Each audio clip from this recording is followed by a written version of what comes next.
전국진입니다. 크로커다일 형님이 또 이상한 영상을 올렸더라고요. 그래서 이 영상에 대해서 짧게 반박하고 저는 다시 영상 편집하러 가보겠습니다. 의혹의 본질에 대해서는 왜 빨리 증명을 안 하고 계속 어그로에 끌려다니는 거냐고 하실 수도 있는데, 여러분들 산불이 났을 때도 불이 나고 있는 그 지점을 진화하는 것도 중요하지만 산불이 더 확산되는 걸 저지하는 작업도 진짜 중요하거든요. 근데 지금 온갖 뇌피셜들이 막 쏟아져 나오고 있는 이 상황에서 그래도 유튜브에서 방구 좀 낀다는 양반들이 막 이런 의혹이 있습니다, 뭐 이렇지 않을까 의심이 됩니다, 이딴 워딩을 쓰면서 교묘히 그냥 한 사람 엮어가지고 조회수만 뽑아 먹으려고 하는 이런 행태가 너무 개 같아가지고 이렇게 편집하다가 카메라를 켰습니다. 네, 그럼 일단 크로커다일 형님이 이상하다고 생각했던 후참잘 매각 금액에 대해 빠르게 알아보겠습니다. 근데 후참잘도 이거랑 마찬가지로 진짜로 200억의 가치가 있냐 이거야. 후참잘이 비싼 이렇게 크로커다일 형님은 후참잘의 매각 금액이 200억이라는 사실을 가지고 왜 그렇게 후참잘의 기업 가치가 높게 책정되어서 팔렸는지 다른 사례들을 들면서 의심을 합니다. 거기에 대해서 제가 알려드릴게요.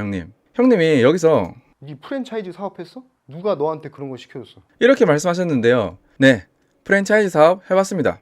제가 대표로 한 건 아니지만 그래도 그쪽 바닥에서 아는 형님들 어깨 너머로 배운 기간이 한 10년 정도 되기 때문에 이건 저한테 너무 쉬운 문제입니다. 형님이 여기서 비싼 시계 부어치킨을 예로 들면 464개의 가맹점을 가지고 있고 이게 90억에 매각이 됐어. 근데 후참장 당시에 170개, 역사도 오래되지 않았고 네임밸류도 훨씬 떨어지는데 200억에 팔렸어. 이렇게 말씀하셨잖아요. 뭐 매장 수가 어떻고 저쩌고 하셨는데 그 두 업체가 어떻게 다른지 제가 비교해 드릴게요. 우선 부어치킨 같은 경우에는 일단 제가 생각하는 그 브랜드의 이미지는 옛날 통닭 그런 느낌이거든요. 그래서 뭐 가보신 분들은 알겠지만 가격대가 좀 싸게 형성돼 있어요. 요즘에는 어떤지 모르겠지만 여기 나무 위키를 봐도 2020년도 뭐 그때까지만 해도 닭 한 마리에 한 5,000원대로 가격이 형성돼 있었다고 하죠. 그래서 부어치킨 같은 경우는 일단 객단가 자체가 너무 낮다고 생각이 됩니다. 물론 매장에서 저가게 시켜놓고 맥주 마시고 하면은 객단가가 그래도 한 1, 2만원대까지는 올라가겠지만 다 아시잖아요. 저런 데서 한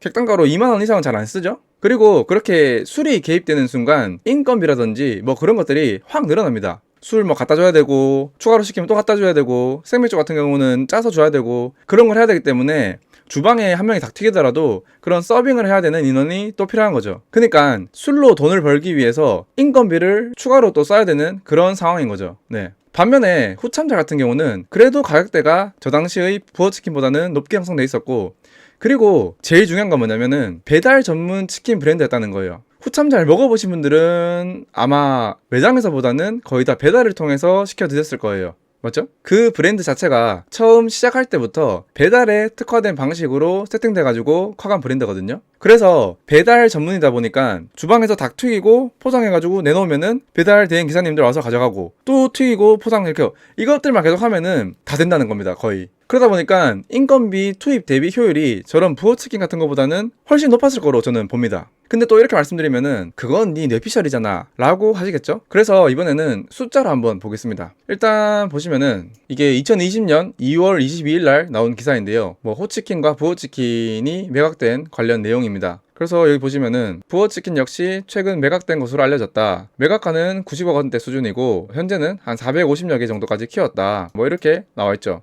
여기 보시면 부어라고 돼 있죠. 여기에 이제 매출액이나 이런 걸 보면은 2018년도에 139억 원, 그리고 2019년도에 142억 원 정도 됩니다. 이때 영업이익을 보면은 18년도 마이너스 7억 3천, 19년도에는 그래도 한 3억 정도 흑자가 난 것 같습니다. 근데 2020년도에는 어떤 이유에선지 다시 122억 원으로 매출액이 줄었고 영업이익도 다시 마이너스 5억 2천만 원 정도로 나오게 됩니다. 이때 이렇게 매출액이 한 20억 정도 줄어든 거에 대해서는 잠시 후에 말씀드려 보겠습니다. 하여튼 그렇고 다시 21년도에 좀 상승하긴 했는데 이때 136억에 거의 137억이네요. 매출 137억에 근데 이제 영업이익이 마이너스 35억, 뭐 이런 매출과 영업이익을 기록했습니다. 그리고 또 보면은 매출액이 뭔가 상승한다는 그런 추이가 안 보이죠? 그냥 뭐 한 140억 언저리에서 이렇게 그냥 왔다리 갔다리 하고 있습니다. 영업이익은 좀 더 안 좋은 수치를 기록하고 있고요. 그러면은 이제 후라이드 참 잘하는 집을 한번 보겠습니다. 이렇게 자료가 나와 있는데요. 후라이드 참 잘하는 집 이렇게 있고 2018년도에는 매출액이 97억 정도 됩니다. 거기에 대해서 영업이익은 한 6억 3천, 4천 이렇게 되고 2019년도에는 매출액이 거의 한 112억, 거기에 영업이익이 한 3억 6천, 7천 되네요. 그리고 2020년도에는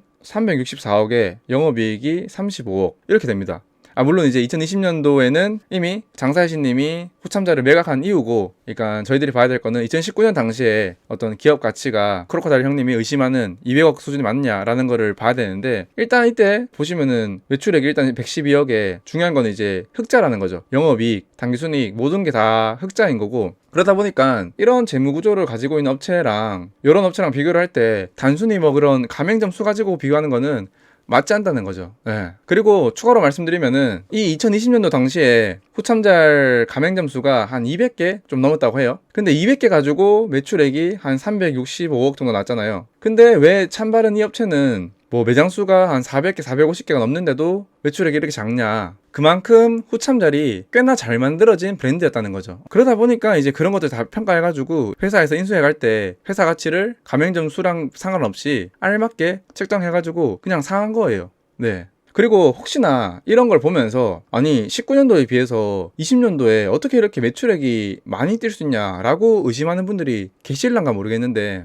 이것도 제가 아까 말씀드린 부분 중에 중요한 부분이 뭐냐면은 2020년 초에 이제 코로나가 터집니다. 그래가지고 아시잖아요. 이 배달 시장이 엄청나게 성장해요. 그러다 보니까 이 배달 시장 환경에 맞춰놨던 브랜드는 자연스럽게 이제 많이 커지고 많이 늘어나고 막 매출이 잘 나고 그럴 수밖에 없는 거고, 거기에 이제 대응하지 못한, 아니면 거기에 최적화가 안 돼 있는 브랜드는 상대적으로 매출액이 뭐 안 좋고 뭐 그런 상황이 생길 수밖에 없는 거죠. 그리고 제가 아는 선에서 조금만 더 설명드리면은, 같은 치킨 프랜차이즈라도 영업 전략이나 유통 구조 뭐 그런 거에 따라서 본사가 가져가는 수익이나 그런 거는 천차만별입니다. 예를 들어서 닭을 튀기는 데 쓰는 기름 있잖아요. 그거를 어떤 회사는 그냥 이제 뭐 오뚜기나 백설이나 그런 데서 만드는 기름을 갖다 쓰라 하고 그런 회사가 있고, 아니면은 뭐 이런 것들처럼 자체 브랜드에서 뭐 전용 상품이라고 하죠. 그런 걸 만들어서 본사가 직접 유통을 하거나 그렇게 좀 약간 핸들링을 하면은 본사가 가져가는 수익이 훨씬 더 크거든요. 근데 뭐 요식업 프랜차이즈를 할 때 기름만 쓰겠습니까? 뭐 비닐, 뭐 포장 용기, 하다못해 뭐 나무젓가락, 그런 것들도 다 이제 프랜차이즈 본사에서 얼마나 관여하는지, 그런 거를 자기들 회사에 잘 적용시켰는지, 그런 것들에 대한 어떤 이해도라던가 얼마나 그런 거를 탄탄하게 구조를 만들었는지 뭐 그런 거에 따라서 차이가 많이 난다고 보시면 됩니다.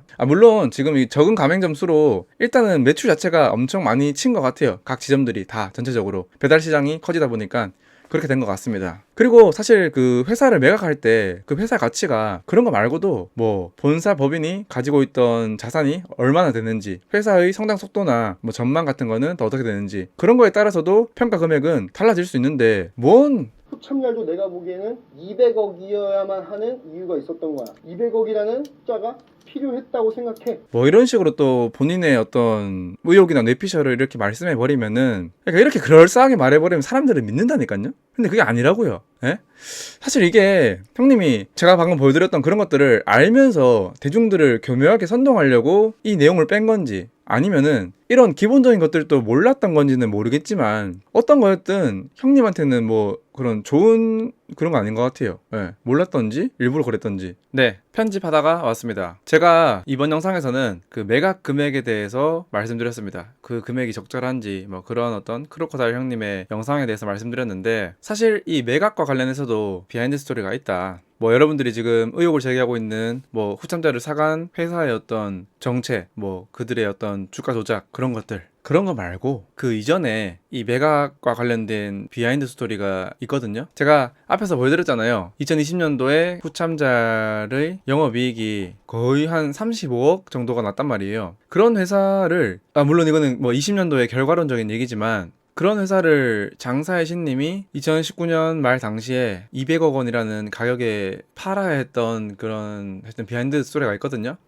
하여튼 그거를 다음에 좀 디테일하게 자세히 설명드릴게요. 그 내용까지 이번 편에 다 담으면은 내용도 중구난방되고 그럴 것 같아서 이번 편에는 그냥 딱 이 정도로만 끝내겠습니다. 네. 그러면은 저는 다시 또 편집하러 가봐야 됩니다. 그러니까 지금 제가 최대한 열심히 하고 있지만 속도를 못 따라가는 것도 압니다. 그래도 제발 좀 그런 어떤 의혹이나 뭐 그런 어떤 그럴 것 같다, 이렇게 보인다, 물론 이해도 갑니다. 뭐 이제 사실 뭐 이게 핫한 이슈기도 하니까 뭐 그런 영상들을 올리시는 것도 이해는 되지만, 그래도 이게 좀 그렇게 부정적으로 말을 해버리면은 수습이 안 된다는 거예요. 사실 그 영상을 본 사람들이 다음에 제 영상을 본다는 보장도 없고, 그러니까 제발 조금만, 여러분들 이거 금방 끝나요. 이거 진짜 저 사실 설날 때도 지금 못 내려가고 이거 만들 생각인데 그렇게 될 거니까 여러분들 진짜 좀만 기다려주세요. 진짜 다 풀리는 의혹입니다 진짜로. 하여튼 네, 그러면은 저는 인사드리겠습니다. 네, 감사합니다.